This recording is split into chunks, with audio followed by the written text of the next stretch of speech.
Welcome to స్వతంత్ర TV. నా పేరు రహీం. ముందుగా హెడ్లైన్స్ చూద్దాం. తెలంగాణ గీతంపై రేవంత్ సమావేశం. జూన్ 2న జాతికి అంకితం చేయనున్న ప్రభుత్వం.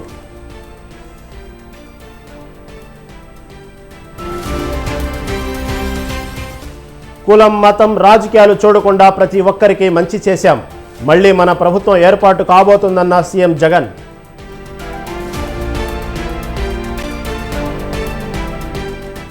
పిన్నెల్లి లంచ్ మోషన్ పిటిషన్పై హైకోర్టులో విచారణ. తనపై నమోదైన కేసుల్లో విచక్షణాధికారాలు మార్చాలని విజ్ఞప్తి.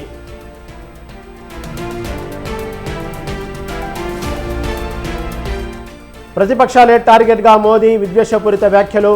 ప్రధానిపై మన్మోహన్ సింగ్ తీవ్ర విమర్శలు.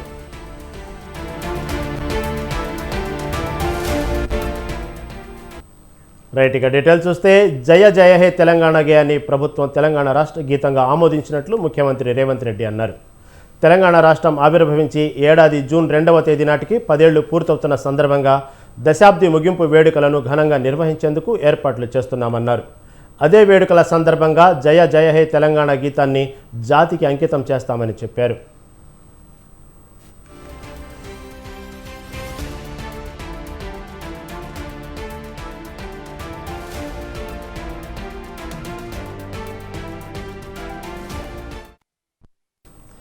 సచివాలయంలో మంత్రులు, ఎమ్మెల్యేలు, వివిధ పార్టీల నేతలు, ఉద్యమంలో క్రియాశీల పాత్ర పోషించిన పార్టీల ప్రతినిధులతో సీఎం సమావేశమయ్యారు.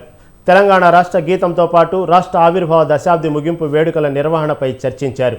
జయ జయ హే తెలంగాణ గీతాన్ని 2 వర్షన్లలో తయారు చేశారు.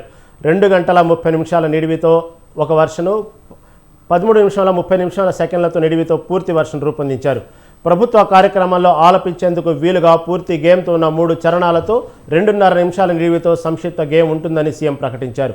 ఈ రెండింటిని రాష్ట్ర గీతంగానే పరిగణిస్తామని చెప్పారు.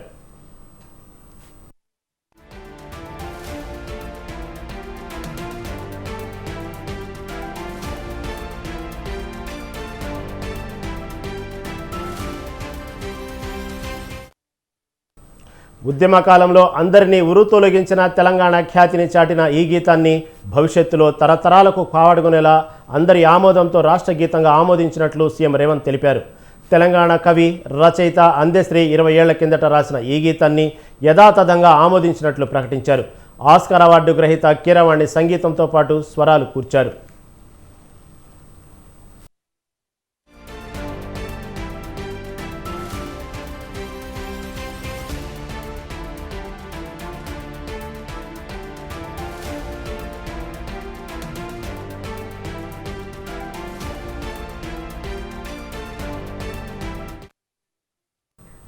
రెండు 2024 లోక్సభ ఎన్నికలు చివరి ఘట్టానికి రంగం సిద్ధమైంది.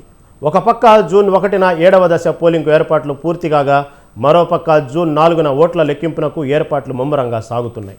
జూన్ 1న మొత్తం 57 నియోజకవర్గాల్లో పోలింగ్ జరగనుంది. దీంతో లోక్సభలోని మొత్తం 543 నియోజకవర్గాలకు ఎన్నికలు పూర్తి కానున్నాయి. జూన్ 4న ఓట్ల లెక్కింపు ఫలితాల కోసం దేశ ప్రజలంతా ఉత్కంఠంతో ఎదురుచూస్తున్నారు.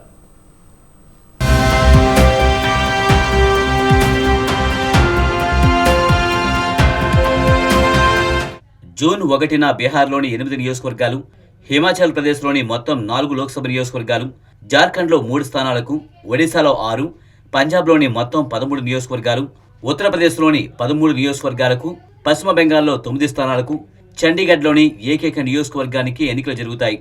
మొత్తం 7 రాష్ట్రాలు, చండీగఢ్తో కలిపి మొత్తం 57 నియోజకవర్గాలకు ఎన్నికలు నిర్వహించేందుకు సర్వసన్నాహాలు పూర్తయ్యాయి.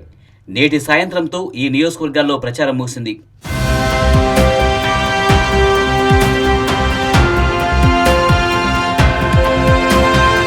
ప్రధాని నరేంద్ర మోదీ పోటీ చేస్తున్న వారణాసితో సహా ఉత్తరప్రదేశ్లోని 13 నియోజకవర్గాలకు జూన్ 1న 7వ విడతలో ఎన్నికలు జరుగుతుండడం విశేషం. వారణాసిలో 2014 నుంచి మోదీ హవా కొనసాగుతోంది. ఇక గోరఖ్పూర్ ముఖ్యమంత్రి యోగి ఆదిత్యనాథ్ సొంత ఊరు. 2014, 2019లో వరుసగా ఇక్కడ బీజేపీని నెగ్గింది. నటుడు, సిట్టింగ్ ఎంపీ రవికిషన్ మళ్లీ పోటీ చేస్తున్నారు. గౌతమ బుద్ధుడు మహాపరినిర్వాణం పొందిన స్థలం కుషీనగర్. ఇక్కడ బీజేపీకి 2 టర్ములు తిరుగులేదు. బలియా నియోజకవర్గం నుంచి మాజీ ప్రధాని చంద్రశేఖర్ కుమారుడు నీరజ్ శేఖర్ బీజేపీ నుంచి పోటీ చేస్తున్నారు. ఆయన 2 సార్లు ఇక్కడి నుంచి పోటీ చేశారు. మరో టర్మ్కు సిద్ధమవుతున్నారు. బీజేపీతో ఇండియా కూటమి నుంచి అఖిలేష్ యాదవ్, సమాజ్వాదీ పార్టీ, కాంగ్రెస్ కూటమిగా పోటీ చేస్తున్నాయి. మాయావతి బీఎస్పీ మరో కీలక పోటీదారుగా ఉంది.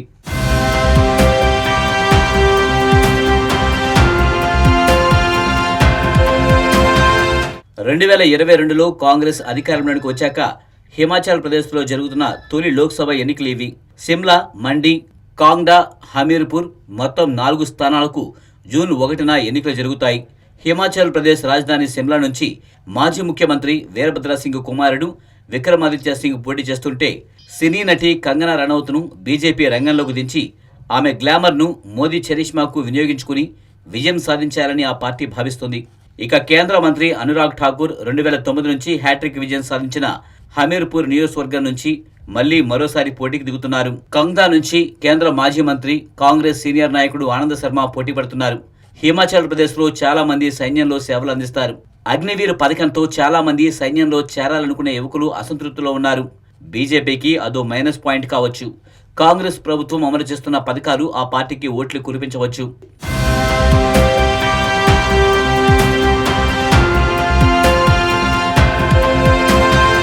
ఢిల్లీ తర్వాత ఆమ్ ఆద్మీ పార్టీ ప్రభుత్వం ఉన్న రాష్ట్రం పంజాబ్.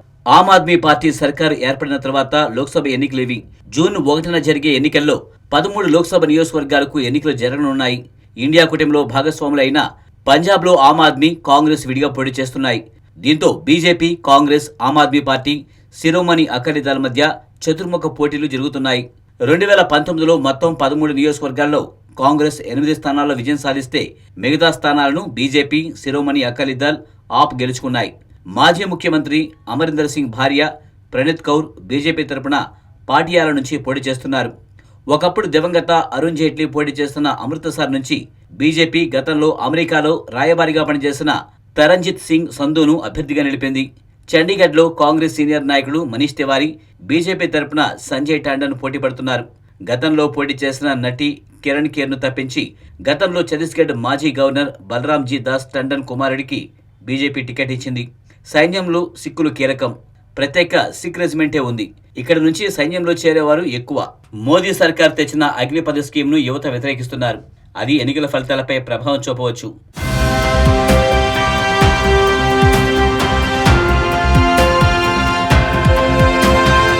బీహార్లో 8 లోక్సభ నియోజకవర్గాలకు చివరి విడతలో ఎన్నికలు జరుగుతున్నాయి. 8 చోట్ల 134 మంది అభ్యర్థులు రంగంలో ఉన్నారు. జేడీయూతో బీజేపీ తాజాగా జరుగుతున్న ఎన్నికలు కావడంతో ఈ ఎన్నికలు బీజేపీ, జేడీయూ కూటమికి ప్రతిష్టాత్మకమైనవి. ఎన్డీఏ, ఇండియా కూటమి మధ్య కీలక పోరు. బీహార్లో పోటీ చేస్తున్న ప్రముఖుల్లో కేంద్ర మాజీ మంత్రి రవిశంకర్ ప్రసాద్, మాజీ ముఖ్యమంత్రి లాలూ ప్రసాద్ యాదవ్ కుమార్తె మీసా భారతి, మాజీ స్పీకర్ మీరా కుమార్ కుమారుడు దివంగత డిప్యూటీ ప్రధాని బాబు జగజ్జీవన్ రావు మనవడైన అన్షుల్ అభిజిత్ ఉన్నారు.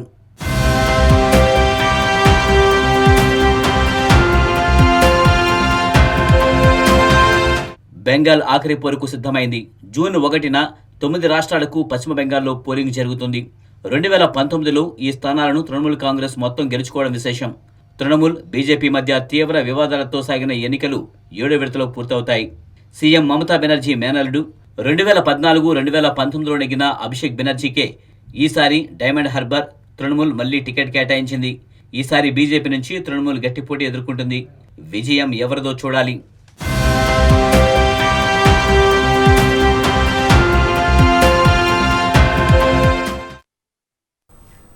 ఇచ్చిన హామీలను నిలబెట్టుకోవడం కోసం హస్తం పార్టీ ప్రభుత్వం మల్ల గుల్లాలు పడుతుంది. దీనికి తోడు ప్రభుత్వానికి రోజుకో కొత్త సమస్య వచ్చి పడుతుంది. ఈ సమస్యలను సర్కారు తనకు తానే సృష్టించుకుంటూ ఊబిలో కూరుకుపోతున్నట్లు తెలుస్తుంది. ఈ చోద్యం ఏమిటో మీరే చూడండి.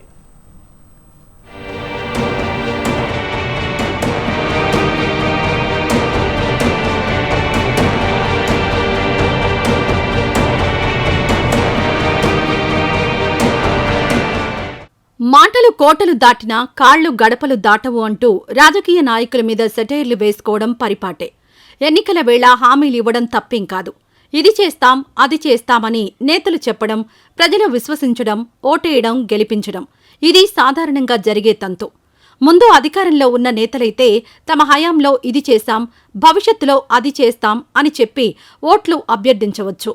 అయితే ఇవన్నీ బాగానే ఉన్నా ఖజానాలో సొమ్మెంతుంది, ఆదాయం ఎంత, ఖర్చు ఎంత అనే విషయాలను పట్టించుకోకుండా ఎడాపెడా హామీలు గుప్పించేసి అధికారంలోకొచ్చేస్తే ఆ తర్వాత ఏర్పడే పరిస్థితి ఎలా ఉంటుంది అంటే ప్రస్తుత రాష్ట్ర కాంగ్రెస్ సర్కార్లా ఉంటుంది అని టపీమని సమాధానం వస్తోంది.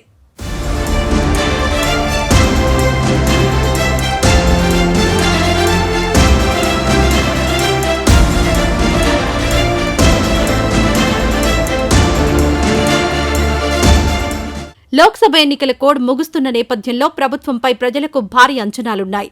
ఎన్నికల్లో ఇచ్చిన హామీలను అమలు చేయాలని డిమాండ్ పెరిగే అవకాశం ఉంది. ఎన్నికల కోడ్తో ఇంతకాలం ఓపిక పట్టిన ప్రజలు ప్రభుత్వం మీద ఇక ఒత్తిడి పెంచడానికి రెడీ అవుతున్నట్టు తెలుస్తోంది. ఇచ్చిన హామీలేమో కొండంత, ఖజానాలో ఉన్న నిధులేమో గోరంత. ఈ స్వల్ప నిధులు సైతం అడుగంటిపోయి ప్రభుత్వంపై భారాలు పెరిగిపోతున్నాయి. దీంతో ఈ పరిస్థితి నుంచి ఎలా బయటపడాలో తెలియక అటు ప్రభుత్వ పెద్దలు, ఇటు అధికారులు తలలు పట్టుకుంటున్నారు.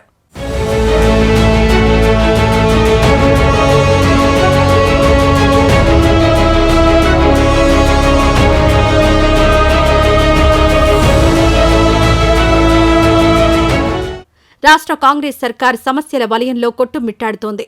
విత్తన సమస్య, విద్యుత్ సమస్య, Medigadda matter, paddy purchase, local bodies ఎలక్షన్లు, రైనీ సీజన్ ముందస్తు సన్నద్ధత, బీసీ రిజర్వేషన్లు, మద్యం కొరత, కొత్త బ్రాండ్లు, అబ్బో ఇలా ఎన్నో సమస్యలు ప్రభుత్వాన్ని ఉక్కిరిబిక్కిరి చేస్తున్నాయి.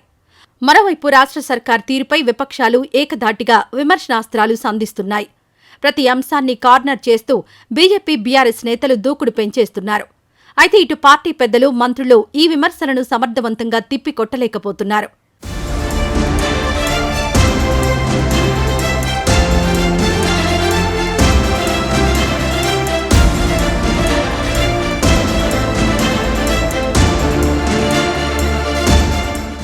అసలే పరిస్థితి అయోమయంగా ఉండగా ప్రభుత్వం తనకు తానే మరికొన్ని సమస్యలు సృష్టించుకోవడం ఏమిటని కొందరు కాంగ్రెస్ అభిమానులు ఆవేదన చెందుతున్నట్టు సమాచారం. రాష్ట్ర గీతం, రాష్ట్ర చిహ్నం లాంటి సున్నిత అంశాలను ప్రభుత్వం టచ్ చేస్తోంది. సెంటిమెంట్తో కూడిన ఈ తరహా అంశాలను టచ్ చేస్తే ఎవరు ఎలా రియాక్ట్ అవుతారో తెలియని పరిస్థితి ఉంది. అయినా సాహసంతో కాంగ్రెస్ ప్రభుత్వం అందశ్రీ రచించిన జయ జయ హే తెలంగాణ పాటను రాష్ట్ర గేయంగా ప్రకటించింది. ప్రఖ్యాత సంగీత దర్శకుడు ఎంఎం కీరవాణి దీనికి సంగీతం సమకూరుస్తున్నారు. అయితే కీరవాణి ఏపీకి చెందిన వ్యక్తి అని, తెలంగాణకు చెందిన వ్యక్తికి కాకుండా ఏపీ వ్యక్తికి సంగీత బాధ్యతలు అప్పగించడం ఏమిటని కొందరు వివాదాలు లేవదీస్తున్నారు. ఇది చినికి చినికి గాలివానలా తయారయ్యేలా ఉంది.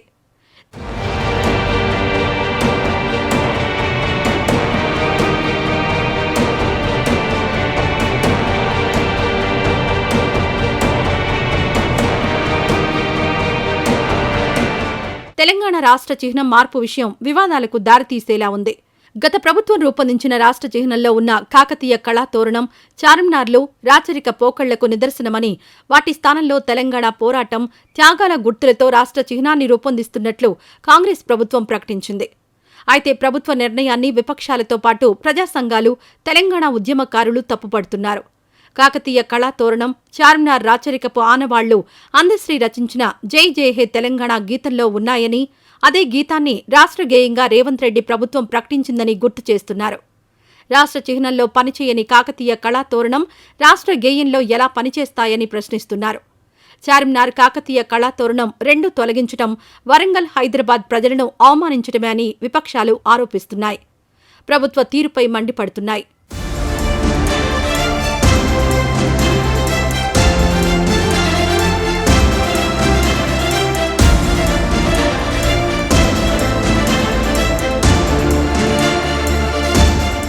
రేవంత్ రెడ్డి ప్రభుత్వ నిర్ణయంపై అటు ప్రభుత్వంలో, ఇటు పార్టీలో భిన్నాభిప్రాయాలు వ్యక్తమవుతున్నాయి. తేనెతుట్టెను కదిపే చర్యలకు చెక్ పెట్టి ప్రజలకిచ్చిన హామీలు నెరవేర్చడంపై పూర్తి స్థాయిలో దృష్టి పెట్టాలని పలువురు హితవు పలుకుతున్నారు.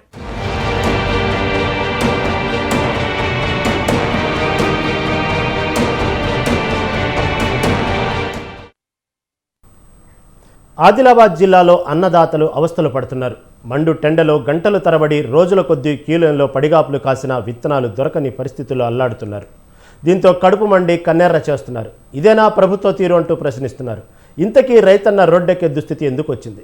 విత్తనాల కొరతకు కారణాలేంటి? ప్రభుత్వ వైఫల్యమా, డీలర్ మాయాజాలమా?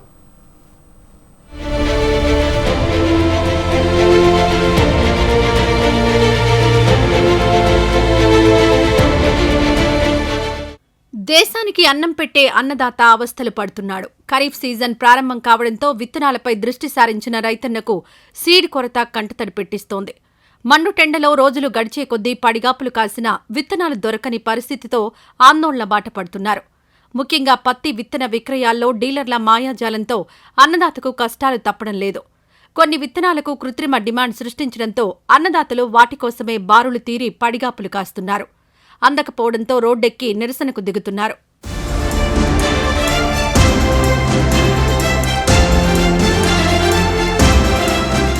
ఆదిలాబాద్ జిల్లాలో ప్రత్తి సాగు ఎక్కువ. అయితే సాగుకు తగ్గ సీడ్ సకాలంలో అందక పత్తి రైతులు కష్టాలు పడుతున్నారు. ఏప్రిల్ మే నెలల్లోనే అన్ని సీడ్స్ తెప్పించాల్సిన వ్యవసాయ అధికారుల నిర్లక్ష్యానికి తోడు డీలర్లు ఇష్టారాజ్యాన బ్లాక్లో అమ్ముకోవడంతో తాము అవస్థలు పడాల్సి వస్తోందని ఫైర్ అవుతున్నారు రైతన్నలు. కంపెనీ ప్రతినిధులతో ములాఖత్ అయిన కొంతమంది డీలర్లు అక్రమాలకు పాల్పడుతున్నారని, డిమాండ్ లేని విత్తనాలకు సైతం ప్రముఖ కంపెనీ విత్తనాల పేరిట కృత్రిమ డిమాండ్ సృష్టించి రైతులను బురిడీ కొట్టించే ప్రయత్నం చేస్తున్నారని ఆరోపిస్తున్నారు. ఇకపోతే విత్తనాల ప్రాముఖ్యతను వివరించాల్సిన వ్యవసాయ శాఖ ప్రేక్షక పాత్ర పోషిస్తోందని అధికారులపై కూడా గుర్రుగా ఉన్నారు.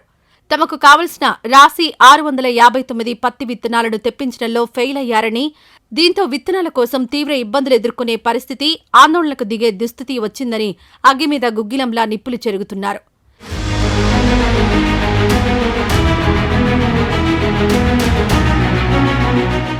ఇక అధిక దిగుబడి కారణంగా రైతులు రాశి 659 విత్తనాన్నే కోరుకుంటున్నారు. తెగుళ్లను తట్టుకునే శక్తి ఈ విత్తనానికి ఉండడంతో ఫర్టిలైజర్స్ ఖర్చు కూడా తగ్గుతుందంటున్నారు. పైగా ఆదిలాబాద్ జిల్లాలో నల్లరేగడి నేలకు ఇది అనుకూలమని, అందుకే ఈ సీడ్నే ఎంచుకుంటామని చెబుతున్నారు. పంటకాలం కావడంతో 3 రోజులుగా ఎర్రని ఎండను సైతం లెక్క చేయకుండా క్యూలో నిలబడ్డామని, మహిళలు చిన్నపిల్లలను పట్టుకుని పడిగాపులు పడాల్సిన దుస్థితి నెలకొందని నిప్పులు చెరుగుతున్నారు. పోలీసులు నిలబడి క్యూలైన్లను నియంత్రించే వరకు వచ్చిందంటే పరిస్థితి ఎలా ఉందో, విత్తనాల కొరతతో ఎన్ని అవస్థలు పడుతున్నామో అర్థం చేసుకోవాలంటున్నారు. ఇక స్వయంగా జిల్లా కలెక్టర్ రంగంలోకి దిగి డీలర్ షాపులలో స్టాక్ వివరాలు, రిజిస్టర్లను పరిశీలించడం వరకు చేరుకుంది. మరోవైపు విత్తనాల కొరతకు ప్రభుత్వ వైఫల్యమే కారణమని ప్రతిపక్షాలు విమర్శలు గుప్పిస్తున్నాయి. 10 ఏళ్ల పాలనలో రైతులు ఇలాంటి కష్టాలు చూడలేదని, కాంగ్రెస్ పాలనతోనే మళ్లీ పాత రోజులొచ్చాయని ఆరోపిస్తున్నారు బీఆర్ఎస్ నేతలు. కమలనాథులు కూడా తమదైన స్టైల్లో రేవంత్ సర్కార్పై విరుచుకుపడుతున్నారు. మరి రైతులు ఆరోపిస్తున్నట్టు విత్తనాల కొరతకు ప్రభుత్వ వైఫల్యమే కారణమా? డీలర్లను నియంత్రించడంలో అధికారులు నిజంగానే ఫెయిల్ అయ్యారా? అందుకే రైతుకు అందాల్సిన సీడ్ బ్లాక్లో దొరుకుతుందా అంటే అవునని అంటున్నారు అన్నదాతలు. మరి ఇకనైనా కట్టడి చర్యలకు పూనుకుంటారా, లేదంటే చోద్యం చూస్తారో చూడాలి మరి.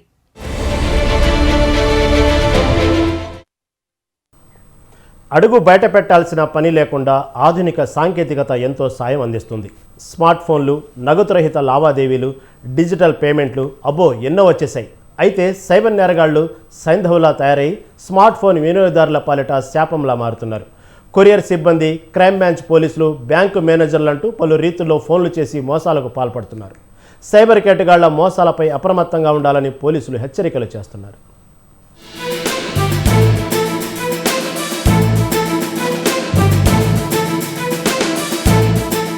క్యాష్లెస్ ట్రాన్సాక్షన్లు, డిజిటల్ పేమెంట్ల వల్ల మెరిట్లు ఎన్ని ఉన్నాయో అప్రమత్తత లోపిస్తే డీమెరిట్లు అంతే స్థాయిలో ఉన్నాయి. మారుమూల పల్లెల నుంచి మహా పట్టణాల వరకు ఎక్కడ చూసినా స్మార్ట్ ఫోన్ల వినియోగం బాగా పెరిగిపోయింది. ఆన్లైన్ చెల్లింపుల ప్రక్రియ అందుబాటులోకి రావడంతో నగదు బదిలీ విధానం సాధారణంగా మారిపోయింది. ఆన్లైన్ చెల్లింపు విధానాన్ని తమకు అనుకూలంగా మార్చుకొని సైబర్ నేరగాళ్లు బ్యాంకు ఖాతాల నుంచి అమాయక ప్రజల సొమ్మును కొట్టేస్తున్నారు. ఖాతాదారుల బ్యాంకు ఖాతాల నుంచి సొమ్మును తస్కరించడానికి సైబర్ నేరగాళ్లు రకరకాల పద్ధతులు ఉపయోగిస్తున్నారు. వివిధ రకాల ఆఫర్లు ఎరచూపించి అమాయక ప్రజలను నిలువు దోపిడీ చేస్తున్నారు. ప్రజల మొబైల్ ఫోన్లు, ఈమెయిల్ తదితరాలకు లింకులు పంపించి ఈ మోసం పర్వానికి తెరతీస్తున్నారు. లింక్ క్లిక్ చేయడం ద్వారా స్మార్ట్ ఫోన్ల కంప్యూటర్లలోకి మాల్వేర్ ప్రవేశిస్తుంది. ఇది స్మార్ట్ ఫోన్ హోల్డర్ వ్యక్తిగత సమాచారం మొత్తాన్ని సైబర్ నేరగాళ్లకు చేరవేస్తుంది.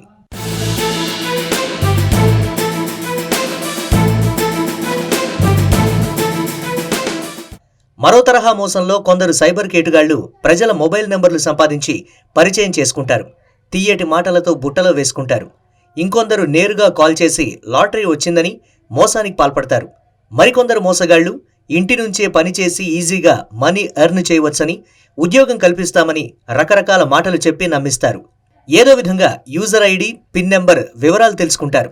అత్యంత గోప్యంగా ఉండాల్సిన ఈ విషయాలు ఎవరికైతే చేరకూడదో వారికే చేరిపోతున్నాయి. దీంతో బ్యాంక్ బ్యాలెన్స్ నిల్లయ్యాక లబోదిబోమంటూ పోలీస్ స్టేషన్లకు పరిగెడుతున్నారు. బ్యాంకు మేనేజర్లమంటూ కొందరు మోసగాళ్లు కాల్ చేసి వ్యక్తిగత పిన్ నెంబర్ తెలుసుకోవడం, ఓటీపీలు పంపించి మాయమాటలతో ఖాతాలను ఖాళీ చేస్తున్నారు.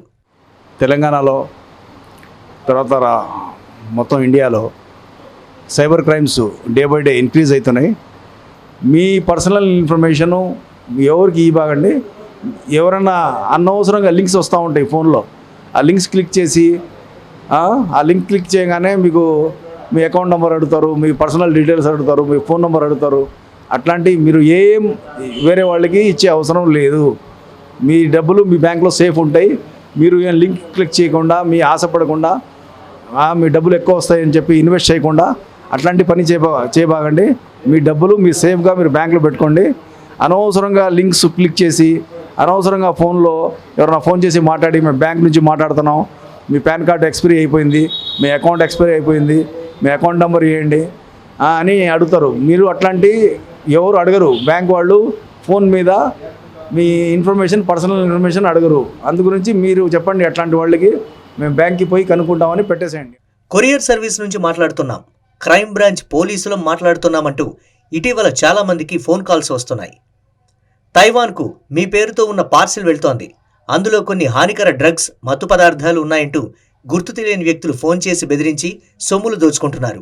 చైనా నుంచి వచ్చిన పార్సిల్లో కొకైన్, మత్తుమందులు ఉన్నాయని, ఈ పార్సిల్లో మీ ఆధార్ కార్డ్, ఇతర వివరాలు ఉన్నాయని కొరియర్ ఆఫీస్ నుంచి ఫోన్ చేసినట్లు కొందరు బిల్డప్లతో మోసగిస్తున్నారు. ఈ కేసు నుంచి తప్పించడానికి తమకు తెలిసిన క్రైమ్ బ్రాంచ్ పోలీసులు ఉన్నారని తెలియజేస్తున్నారు. లేదంటే నిండా మునిగిపోతారని బెదిరించి సొమ్ములు స్వాహా చేస్తున్నారు. ఎదుటి వ్యక్తులు ఆలోచించుకోవడానికి ఏమాత్రం అవకాశం ఇవ్వకుండా సిబిఐ, ఈడీ, కస్టమ్స్ అధికారులమంటూ మోసానికి తెగబడుతున్నారు. కొరియర్, బ్యాంక్ మేనేజర్లు, క్రైమ్ బ్రాంచ్ పోలీసులు అంటూ వచ్చే ఏ అన్నౌన్ కాల్స్ను నమ్మవద్దని, సైబర్ నేరగాళ్ల బెదిరింపులకు భయపడిపోవద్దని పోలీసు శాఖ తెలియజేస్తోంది. ఏమాత్రం అనుమానం వచ్చినా స్థానిక పోలీసులకు తెలియజేయాలని పోలీస్ డిపార్ట్మెంట్ చెప్తోంది. Presently, in all over India, especially in Telangana also, lot of people are becoming victim of the cyber crimes. చాలా డిఫరెంట్ మెథడ్స్ ఉన్నారు సైబర్ క్రిమినల్స్ కు. ఓటీపీ ఫ్రాడ్ ఉన్నారు, లింక్ సెండ్ చేస్తున్నారు, తర్వాత మొబైల్ కు హ్యాక్ చేస్తున్నారు, తర్వాత ఈ ఏటీఎం ఫ్రాడ్స్ ఉన్నారు, ఏటీఎం స్కామింగ్ ఫ్రాడ్స్ ఉన్నారు. So all these things cyber crimes are happening. So basically through this video we want to create awareness to the people that if you are victim of the cyber crime, immediately గా 1930 కు call చేస్తున్నారు. తర్వాత cyber crime portal ఉన్నారు, NCRB portal, ఆ portal కు complaint file చేస్తాను. as soon as you file the complaint, immediately the NCRB portal will seize the amount of the accused. जिसको आप in case if you are sending money to that person, immediately గా cyber crime portal వాళ్ళు accuse కు account hold up ఉంటుంది. కాదేది మోసానికి అనర్హమంటూ మోసగాళ్లు ఎన్నో రీతుల్లో రెచ్చిపోతున్నారు. Cyber నేరగాళ్లను పట్టుకోవడం అంటే సామాన్య విషయం కాదని పోలీసులే చెప్తున్నారు. అందుచేత debit card, credit card, digital ట్రాన్సాక్షన్లు, క్యాష్లెస్ పేమెంట్లు ఇలా అన్నింటా చాలా అప్రమత్తంగా ఉండాలి. స్మార్ట్ ఫోన్ దాడుల్లో సైబర్ కేటుగాళ్లు మరీ రెచ్చిపోతున్నందున ఈ విషయంలో మరీ అప్రమత్తంగా ఉండాలని అంటున్న పోలీసుల ఆదేశాలను తప్పక పాటించాలి. So be careful.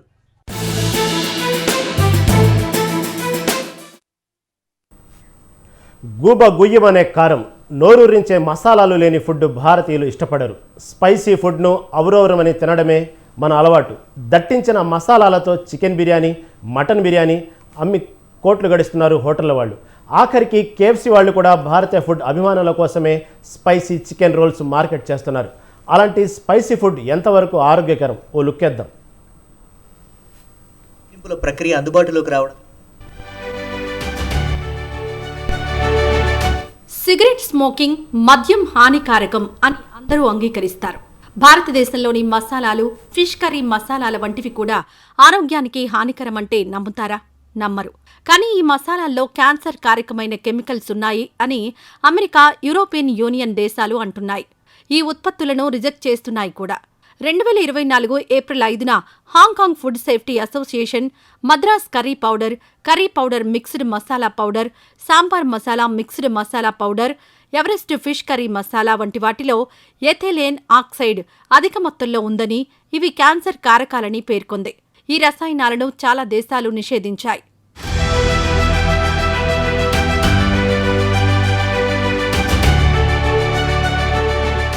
Everest curry మసాలాలలో క్రిమిసంహారక మందులున్నాయని సింగపూర్ ఫుడ్ ఏజెన్సీ ఆరోపించింది. ఇది ఎవరూ వినియోగించరాదని పేర్కొంది. సింగపూర్, హాంకాంగ్, మాల్దీవులు భారతీయ కంపెనీలు ఎండీహెచ్ ఎవరెస్ట్ మసాలాలను తమ దేశాల్లో నిషేధించాయి. ఆస్ట్రేలియా, న్యూజిలాండ్, నేపాల్ దేశాల ఫుడ్ ఏజెన్సీలు కూడా ఈ మసాలాలను టెస్ట్ చేస్తున్నాయి. త్వరలో ఈ దేశాల్లోనూ ఈ మసాలాలను నిషేధించే అవకాశం ఉంది. గత 4 ఏళ్లుగా భారతదేశం నుంచి ఎగుమతయ్యే దాదాపు 527 భారతీయ ఉత్పత్తుల్లో క్యాన్సర్ కారకమయ్యే కెమికల్స్ ఉన్నాయని యూరోపియన్ యూనియన్ కనుగొంది. భారతదేశంతో పాటు పలు దేశాలు ఎగుమతి చేసే 468 ఉత్పత్తుల్లో ఎథిలీన్ ఆక్సైడ్తో కలుషితమైనవేనని పేర్కొంది. వీటన్నింటినీ వెనక్కి పంపించింది. యూరోపియన్ చరిత్రలోనే ఇంత పెద్ద మొత్తంలో ఆహార ఉత్పత్తులు వాపస్ పంపడం ఇదే ప్రథమం. ఇలా వాపస్ పంపిన వాటిలో మసాలాలే కాదు, నట్స్, చీజ్, స్పైసెస్, పప్పులు, కూరగాయలు, ఐస్ క్రీంలు వంటి ఎన్నో ఆహార ఉత్పత్తులున్నాయి.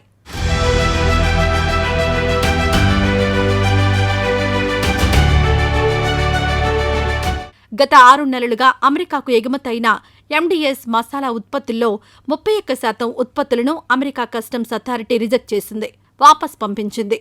వీటిలో బ్యాక్టీరియా వల్ల ఆహారం విషతుల్యంగా మారుతుందని పేర్కొంది. ఫలితంగా డయేరియా, జ్వరం, వాంతులు అయ్యే అవకాశం ఉందని, కొన్ని నరాల వ్యవస్థను దెబ్బతీస్తాయని పేర్కొంది.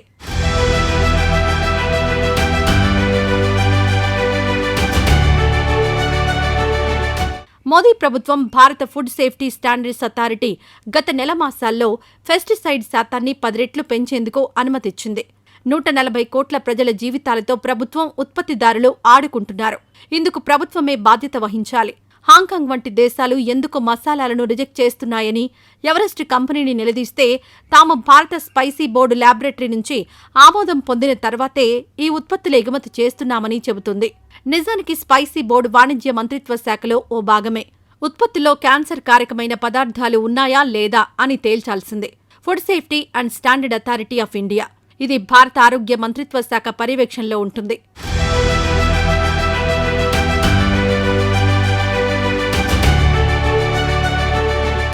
ఇతర దేశాల్లోనూ ఫుడ్ సేఫ్టీ అథారిటీలుంటాయి. అవి ప్రభుత్వాల కిందే పనిచేస్తాయి. ఆ సంస్థలు తమ దేశవాసుల ఆరోగ్యం పట్ల ఎంతో శ్రద్ధ వహిస్తున్నాయి. భారత ప్రభుత్వం ఈ విషయంలో బొత్తిగా స్పందించలేదు. ఈ మసాలాలు టెస్ట్ చేసేందుకు హానికారకాలా కాదా అని తేల్చేందుకు కనీసం 20 రోజులు పడుతుందని FSSAI పేర్కొంది. ఫిష్ కర్రీ మసాలా 25 గ్రాముల శాంపిల్ టెస్టింగ్కు పంపితే ప్రతి కిలోగ్రాం మసాలా పౌడర్లో 7.57 మిల్లీగ్రాముల ఎథిలీన్ ఆక్సైడ్ ఉన్నట్లు తేలింది. నిజానికి కిలోగ్రాం మసాలాలో 0.1 మిల్లీగ్రాములో ఈ ఎథిలీన్ ఆక్సైడ్ ఉండాలి. అంటే ఈ మసాలాలో ఆ ఆక్సైడ్ 70 రెట్లు ఎక్కువ ఉందన్నమాట.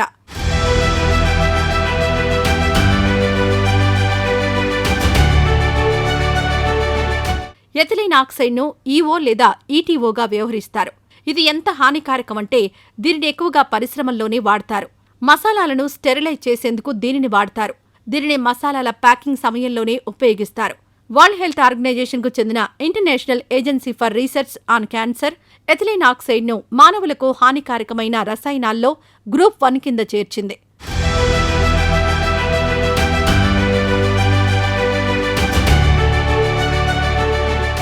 భారతదేశం నుంచి వచ్చే ఆర్గానిక్ ఉత్పత్తుల్లోనూ హానికారకాలున్నాయని విదేశాల ఫుడ్ అథారిటీలు హెచ్చరిస్తున్నాయి. భారత ప్రభుత్వం మాత్రం రాజకీయాలే తప్ప ప్రజల ఆరోగ్యాన్ని పట్టించుకోవడం లేదు. ఆహార ఉత్పత్తుల్లో రసాయనికాలను తగ్గించేందుకు గట్టి చర్యలు తీసుకోవడం లేదు. ప్రజల ఆరోగ్యం పట్టించుకునే ప్రభుత్వం రావాలి.